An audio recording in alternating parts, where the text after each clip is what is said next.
Hey there, so it's day 53 and it's just coming up to 5 o'clock on Thursday afternoon. I'm back in the pain cave again for what is the third bike workout of this week, and it's the first time during the week of this winter build that I'm going to hit the 90-minute duration mark. I've hit that sort of workout time over the weekends quite frequently over the last few weeks, but yeah, this is the first weekday effort, and I think it's going to put a little extra strain on getting the timings right on over these double workouts, which is obviously a real concern and focus right now. I tried to alleviate that a little bit this afternoon by leaving work early. I was owed a little bit of time after I worked over on Tuesday night, but it was all in vain really. I got stuck behind a tractor pulling barrels of hay down the country lanes, and by the time I got back it was after 4 o'clock, which is pretty box standard really. So best laid plans and all that, I guess, but I'm here now and I'm deep in the thick of this 90 minutes.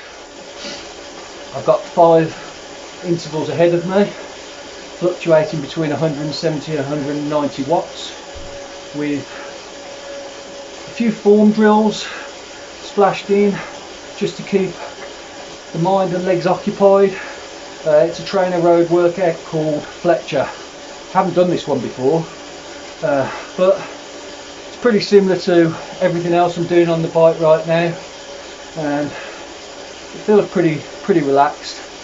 The legs are feeling pretty good after yesterday's recovery spin. I'm more than ready to get out on that 23-minute endurance run after I finish with the bike. Going to try and focus on getting a good 2 hours rest before I do hit the road though, and I'm hoping I feel a lot better than I did on Tuesday night. You know, I mentioned that I suffered with the onset of stitch on Tuesday night. What I didn't mention was I don't think I've ever suffered with stitch while running, especially over the last 12 months anyway, when I've, you know, found my running legs and really focused upon training. You know, maybe I got stitched when I was like 13 years old running around the sports track at school, but not since then. And I was starting to wonder why that came about, and the only thing I can think is that I took a protein drink in about an hour before I went out. Maybe that has something to do with it, I'm not sure. But yeah, hopefully there won't be any of those sort of issues tonight, and we can just have a nice relaxed rhythmic zone 2 run.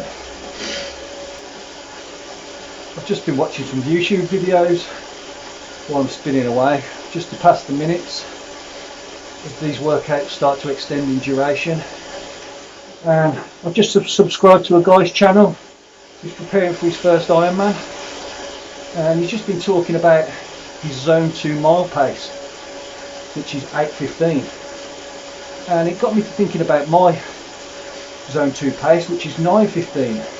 And you know what, it immediately put me on a negative spin making that comparison, and that's just like a surefire recipe for disaster. You know, you should never make a comparison with another athlete. It's one of the golden rules, isn't it? You know, there are so many intangibles. You couldn't possibly gain anything positive from it, I'm sure of that. You know, you don't know where another athlete is in their program for a start. They could be 2 weeks out from their events and ready to peak in fitness, or then on the other hand they could be at the beginning of their program and they could just be genetically superior to you. But you know, either way it's definitely a rocky road to follow, and I think all it does is lead to misery and demotivation. I mean, the only time I'm normally interested in what another athlete's got in their arsenal is when I arrive at that start line on race day, and even then that's probably not ideal, because at the end of the day all I can do is what's within me, and I need to keep that in mind. But I guess sometimes you just can't stop that competitive nature pushing its way to the forefront, can you? I think though the message I'm trying to get across to myself really is just focus on self-improvement and nothing more. You know, especially during these long hours during the winter build, just be the best I can be, work hard and stay away from the comparisons and the negative thoughts about, you know, my current fitness level and my current performance level, because bottom line is, how much does any of that really matter when I'm 6 months away from my first event? You know, just control the controllables. That's my motto. Control the controllables, and that's it really. So anyway, that's me for today. Feel free to drop your comments below, and if you haven't already, do the right thing and click that subscribe button. So I'll catch you tomorrow on day 54, and as always, this is the Triathlon Diaries, and I'm checking out.